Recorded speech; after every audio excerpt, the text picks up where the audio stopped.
A pergunta que não quer calar. Para a musicalização, flautas doces barrocas ou flautas doces germânicas? Ou qualquer uma vai. Eu sou Marialba de Castro e este é mais um vídeo da série 1 Minuto da Flauta Doce ou 1 Minuto para a Flauta Doce. E essa série surgiu a partir de dúvidas muito recorrentes que aparecem em sala de aula ou dúvidas que deixam para mim nos comentários dos vídeos que eu posto no meu canal. Bom, vamos lá. Então, o que é flauta barroca, o que é flauta germânica? Isso se trata de um sistema, ou seja, de como as notas, as furações estão construídas no instrumento. Então, no primeiro momento, nós já sabemos o quê? Que a flauta doce, ela chega ao seu auge exatamente entre os séculos XVI e XVII.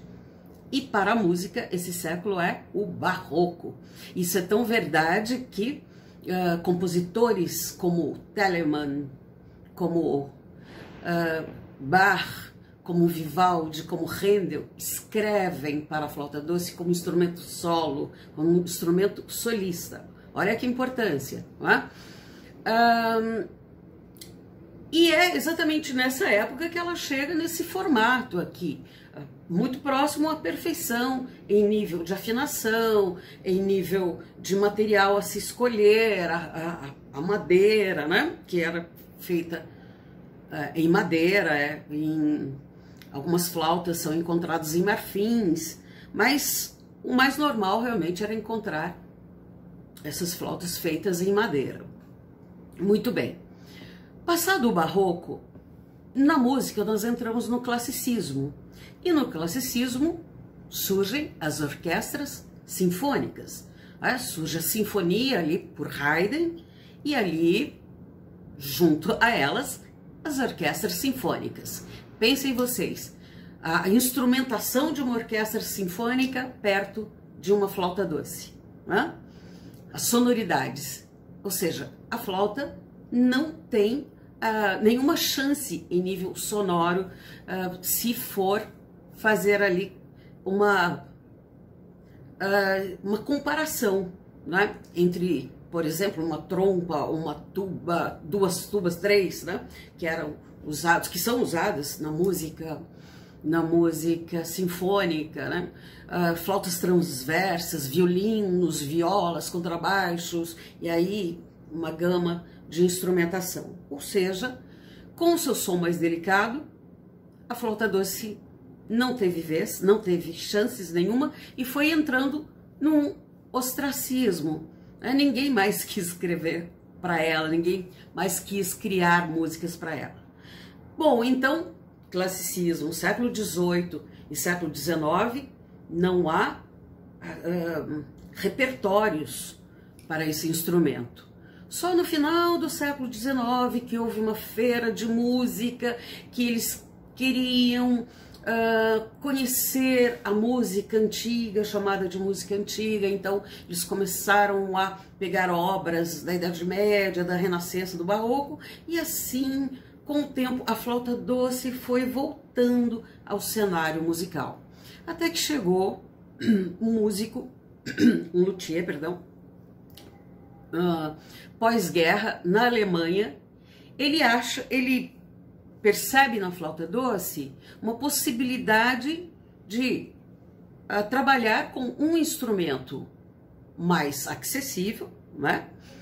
Porque você sabe que ela é feita em madeira, mas depois, ali na Revolução Industrial, com a questão do plástico, do acetato, ela também pôde ser construída em acetato, em resina, não é? Como essa, por exemplo, da série 300, ou aquelas estudantes branquinhas. Bom, esse luthier, ele acha que pode, então, usar a flauta doce como um instrumento musicalizador, né? Ainda mais pós-guerra, com tantas dificuldades acontecendo. Muito bem, só o que aconteceu? Como é que é uma escala por exemplo, num saxofone. Saxofone eu tenho um dó aqui, né? Dó, um ré, um mi, um fá aqui, um sol, um lá, certo? Como é a escala no clarinete? Pá, pi, pó, pi, ró, ri, ró. Como é no oboé? Isso, levantando esse dedo todo. O que ele fez? Ele não conhecia a técnica da flauta doce. Né? Ele fez... Vamos lá. Deixa eu pegar esse aqui que o dó sai mais rápido. Atenção, ele fez. Opa. Opa. Opa, isso tá desafinado, hein? Então ele olhou como luthier e falou assim, deixa eu dar uma afinada aqui, certo? O que ele fez? Eu não sei se vocês vão ver, mas vocês poderão olhar aí na de vocês mesmos.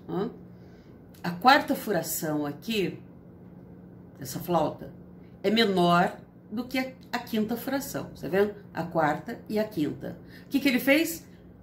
Ao contrário, ele abriu a quinta, abriu a quarta e fechou a quinta, certo? E aí ele transformou a flauta, que era barroca, porque ele não conhecia a técnica, em uma flauta que hoje nós chamamos de germânica. Por quê? Porque veio da Alemanha, né? Então, por isso que esse sistema é chamado de germânica. Aí, ótimo, perfeito. Então, nós já temos aí toda uma escala prontinha para que a criança ou o iniciante toque, e ele vai depois tocar o saxofone, ele vai tocar o oboé, ou tocar o fagote e tal, e então ele já está pronto com essa nossa nota, essa quarta furação aqui, não é? Na verdade, mais do que um fá, é a quarta furação que ele mudou. Ok, só que ao mudar estas duas furações, ele desestruturou totalmente as outras escalas. Ele desafinou um instrumento. Ele organizou a primeira oitava, tudo certo, tudo bem, mas o restante do instrumento ficou totalmente desajustado. Então, por exemplo, se você for tocar um Fá sustenido, vou dar um exemplo aqui, na flauta barroca, bom, flauta barroca, você vai fazer o quê? Você coloca esses dois dedos aqui, ok? Como se fosse um heavy metal, tá? E você tem o Fá sustenido. Ok, e o Fá sustenido agudo? O Fá sustenido agudo é muito fácil. É apenas este dedo, dedo médio, na furação 5, logicamente, mais uma pequena abertura aqui da furação 8, que é a oitava, né? Você pode encontrar sobre essa oitava aqui nesse vídeo que eu vou deixar para vocês. Bom, muito bem. E para fazer isso na flauta germânica, por incrível que pareça, você tem que fechar isso e fechar metade desse buraco. Você imagine por um intérprete que estiver tocando uma peça muito rápida ali de Bach, uma peça de Vivaldi ou de qualquer um contemporâneo, tiver que fazer este Fá sustenido. É praticamente impossível. Por isso que nenhum performer usa flauta germânica, não dá. É incabível essa possibilidade. Né? Ok, mas e para a musicalização? Não acha que seria ótimo, então, porque a criança, o iniciante, é só levantar os dedinhos? Olha, eu aqui não quero fechar em nenhuma resposta. Eu quero jogar isso para vocês.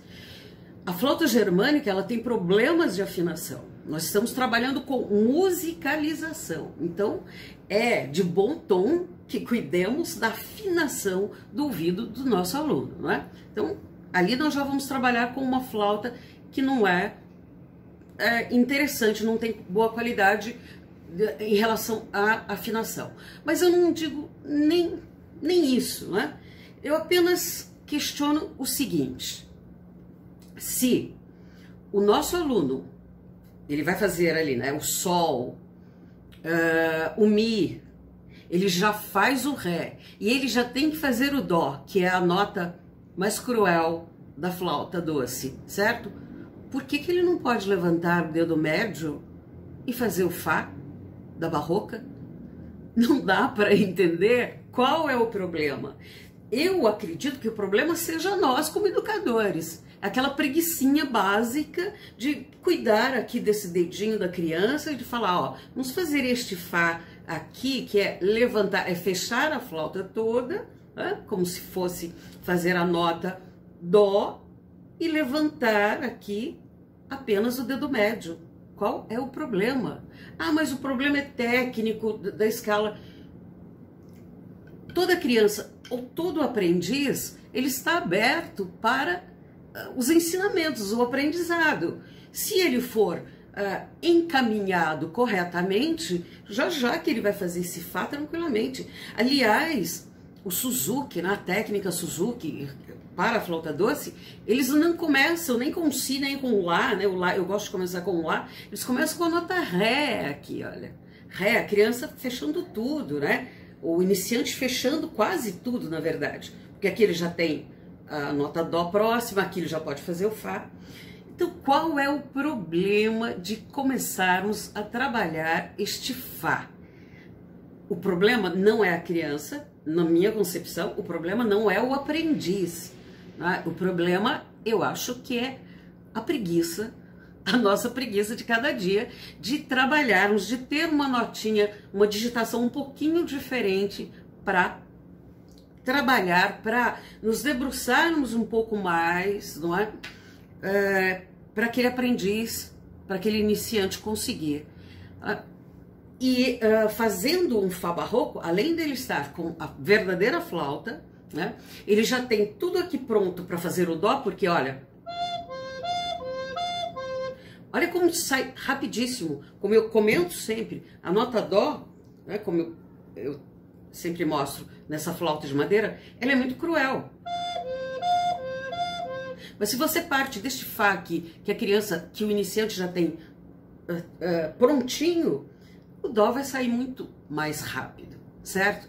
Novamente, eu digo, eu não quero fechar, eu não quero pensar em respostas prontas, não quero pensar em certo ou errado.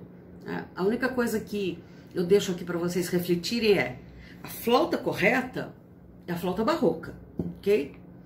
A flauta germânica, ela foi criada a partir de um erro, de um equívoco. Mas se ela tivesse criada a partir de um equívoco, mas fosse afinada, tudo bem, não é? Não teria problema. Mas não é isso, é que ela tem problemas de afinação. Você não consegue depois estruturar as outras escalas com a mesma facilidade. Você tem que usar uns dedos meio bizarros, assim, umas digitações bizarras para conseguir afinação, ok? Então, eu deixo isso para vocês pensarem. É lógico que tem muita gente que acredita na flauta germânica, e cada um, não é? Mas eu acho que vale a pena pensar, principalmente no nosso aluno, e na nossa importância como educadores musicais, de passar uma informação mais verdadeira, mais assertiva, não é? E talvez com menos preguiça, tá? Não sei. Deixo isso para vocês. Ok? Muito bem. Deixa eu ver se eu tenho mais... Deixa-me ver se eu tenho mais alguma coisa para comentar sobre isso. Tem uma coisa interessantíssima. A flauta barroca também é chamada de flauta inglesa, né? E os ingleses, eles assim, se sentem muito honrados, né? Muito felizes, muito garbosos, ao comentar que eles nunca permitiram que a flauta germânica entrasse na educação musical do país. Isso é demais, não é? É para pensar também. Muito obrigada por assistir. Essa é uma discussão que vai longe, tenho certeza, mas é só para vocês realmente refletirem, né? Refletir sobre a importância de passarmos informações assertivas para os nossos alunos. Uma outra coisa, para pensar, também para refletir. Por que será que a flauta germânica é mais barata? Já viram isso na loja? Já viram que o cara da loja, ele quer sempre te empurrar a germânica? Não é estranho? Muito estranho, né? É mais barata. Né? Não sei. Deixo para vocês. Um abraço a todos. Mais uma vez, obrigada por assistir. Comentários, deixe aqui, por favor. Vamos bater essa bola, continuar discutindo isso. Também dúvidas também, deixe aqui para mim. E até o próximo vídeo. Saúde e paz para todos nós. Até!